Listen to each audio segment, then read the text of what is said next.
আসসালামু আলাইকুম সবাইকে। আমি প্রথমে আপনাদের আমার মালটা গাছের দুইটা ভিডিও দিয়েছিলাম। তখন কয়েকটা মালটা ছিল, শুরুর দিকের মালটা, এগুলা কত বড় হয়ে গেছে দেখেন। এখন এই সাইজটা এরকম অনেক সুন্দর, অনেক বড় হচ্ছে।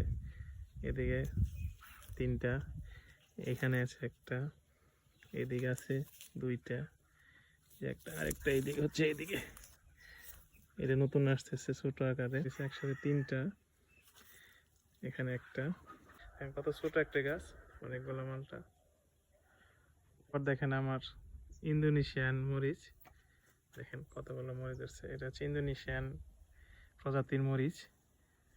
এটা অনেক বড় হয় এবং কালারটা এরকম হালকা সাদা হয়ে থাকে। অনেক অনেক মরিচ আছে দেখেন। এই গাছটা প্রায় সম্পূর্ণ মরিচে ভরপুর, আলহামদুলিল্লাহ। অনেক সুন্দর আকার মরিচ ধারণ করতেছে, অনেকগুলা মরিচ।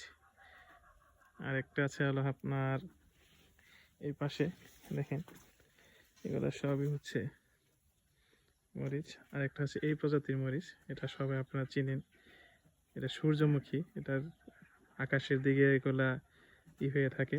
এই দেখেন এদিকে, আলহামদুলিল্লাহ অনেক অনেক মরিচ। এটা পুরাটা গাছে মরিচ আছে, আলহামদুলিল্লাহ। মরিচ অনেক ভালো ফলন হয়েছে। এই দেখেন সবকটা মরিচ। তো ইন্দোনেশিয়ার সাইজটা একটু লম্বা, সাদা আকার। এটা হচ্ছে ভেন্ডি গাছ, এটা অনেক ভেন্ডি ফলন দেয়। আমি যে অনেকগুলো তুলে নিয়েছি, নতুন কিছু ভেন্ডি হচ্ছে এখন। এখানে একটি ভেন্ডি গাছ আছে, আর অনেকগুলো ভেন্ডি গাছ এখন ফলন শেষের দিকে, কিন্তু এটা নতুন নতুন ফলন হয়েছে। এটা হচ্ছে কুমড়া গাছ, দেখেন একটা কুমড়া অনেক বড় রেখেছি। জালি, মূলত জালি কেটে ফেলা হয়, কিন্তু এই কুমড়াটা রাখা হয়েছে দেখার জন্য। দেখেন কুমড়া সাইজ সুন্দর।